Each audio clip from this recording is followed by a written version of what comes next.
السلام علیکم ورحمۃ اللہ۔ ڈاکٹر غلام جیلانی برق اپنی کتاب دو قرآن میں آسمانوں کے حوالے سے ذکر کرتے ہوئے لکھتے ہیں سورج کی گردش کے حوالے سے۔ اچھا، اس کتاب کی ایک خوبی یہ ہے کہ اس میں خالص اردو کا استعمال کیا گیا ہے۔ پڑھنے سے اندازہ ہوتا ہے کہ کتنی خالص اردو استعمال کی گئی ہے۔ کچھ الفاظ ایسے ہیں کہ بالکل وہ ہماری عام روزمرہ کی زبان میں ہمیں وہ نظر بھی نہیں آتے۔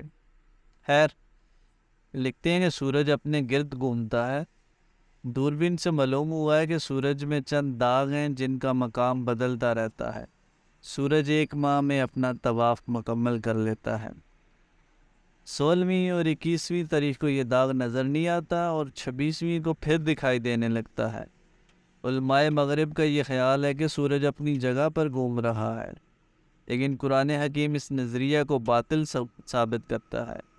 انسانی علم اس پہلو میں اس قدر ناقص ہے کہ باوجود انتہائی کوششوں کے الہام کا ساتھ نہیں دے سکا۔ موجودہ منجموں میں صرف ہرشل ایک ایسا عالم ہے جس نے سورج کو متحرک تسلیم کیا ہے۔ ایک ایسا زمانہ آئے گا جب انسانی تحقیق جستجو الہام ربانی کی تصدیق کرتے ہوئے اعلان کرے گی کہ سورج ایک مستقر کی طرف یا ایک مرکز کے ارد گرد محو حرکت ہے۔ یہ عالم و غالب خدا کی تعین ہے۔ اس کے بعد کہتے ہیں زمین کی حرکت کے بارے میں کہ علماء مغرب میں زمین کو متحرک مانا ہے اور مشرق میں زمین ساکن شدید تھی۔ قرآن حکیم میں حرکت زمین پر کئی آیات موجود ہیں۔ مثلاً سورہ طٰہٰ کی 53 نمبر آیت میں ذکر آتا ہے کہ تمہارے لیے زمین کو گہوارہ بنایا۔ کہتے ہیں کہ مہد کا لفظ گوارہ کے لیے استعمال ہوتا ہے۔ گوارہ کی دو قسمیں ہیں، اول وہ جو میلوں وغیرہ میں لگائے جاتے ہیں اور دوم جو گھروں میں بچوں کے لیے لٹکائے جاتے ہیں۔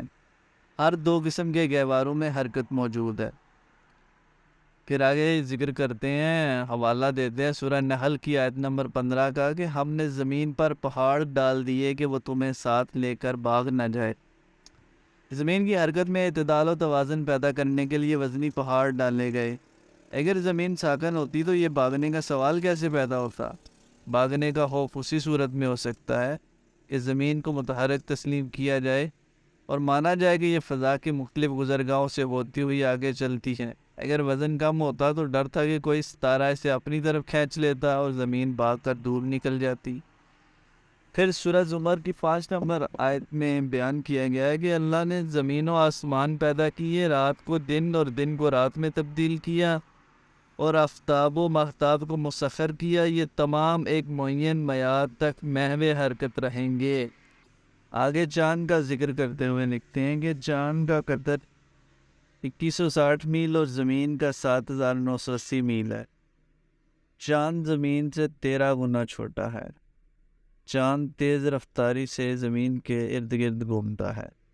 اس کا فرض بس مشکل ہے کہ وہ ایک تیز گھومنے والی زمین کے ارد گرد اس صفائی سے گھوم رہا ہے کہ نہ تو زمین سے اور نہ کسی اور ستارے سے ٹکراتا ہے۔ زمین 365 دن میں اور چاند صرف 27 دن میں ایک چکر پورا کرتا ہے۔ پھر لکھتے ہیں کہ چاند کے اندر ہوا موجود نہیں، اس لیے رہائش کے قابل نہیں اور نہ ہی کہیں پانی ملتا ہے۔ یہ ایک خشک بیابان ہے۔ چونکہ چاند کا حجم زمین سے 13 گنا کم ہے، اس لیے اس کی کشش بھی بہت کم ہے۔ اشیاء کا وزن دراصل کشش زمین کی وجہ سے ہوتا ہے۔ پتھر اس لیے وزنی ہوتا ہے کہ زمین اسے کھینچتی ہے۔ جب ہم کوئی پتھر زمین سے اٹھاتے ہیں تو زمین اسے ہمارے ہاتھوں سے چھیننے کی کوشش کرتی ہے اور وزن کا احساس ہوتا ہے۔ علماء نجوم نے ثابت کیا ہے کہ چاند کشش ثقل زمین سے 6 گنا کم ہے، اس لیے جو آدمی زمین پر غلہ کی 1 بوری اٹھا سکتا ہے وہ چاند میں 6 بوریاں اٹھائے گا۔ آگے لکھتے ہیں کہ اللہ کی رحمت دیکھیے کہ ہماری زمین نہ تو اتنی وزنی ہے کہ پاؤں تک اٹھانا دشوار ہو جائے اور پانی کا گڑھا 40 من بھاری معلوم ہو، اور نہ اتنی ہلکی کہ معمولی آندھی سے مکانات اڑ جائیں، درخت اکھڑ جائیں۔ ہمارے بچے تنکوں کی طرح ہوا میں اڑتے پھریں، ہوا کا معمولی سا جھونکا سبزی فروش کے ٹوکرے کو اٹھا کر نالی میں پھینک دے، کھیل کے میدان میں ایک ضرب سے کرکٹ کی گیند ویلوں نکل جائے، اس طرح یہ زمین ایک مصیبت بن جائے۔ سورہ قمر کی آیت 49 میں اللہ تعالیٰ فرماتا ہے کہ ہم نے ہر چیز کو اندازے سے پیدا کیا ہے۔ علماء نے ثابت کیا ہے کہ تیز رفتار سے کشش ثقل میں فرق آ جاتا ہے، اس لیے اگر زمین کی رفتار زیادہ ہو جائے تو تمام اشیاء کا وزن گھٹ جائے، اور اگر زمین اپنی موجودہ رفتار سے 70 گنا تیز حرکت کرنے لگے تو کسی چیز میں وزن باقی نہ رہے۔ اگر فضا میں ہوا کی جگہ سماپ بھر دیا جائے جو ہوا سے 1460 گنا وزنی ہے تو ہم پس جائیں۔ زمین و آسمان کے یہی وہ اسباق ہیں جن کے مطالعے کی بار بار تاکید کی گئی ہے۔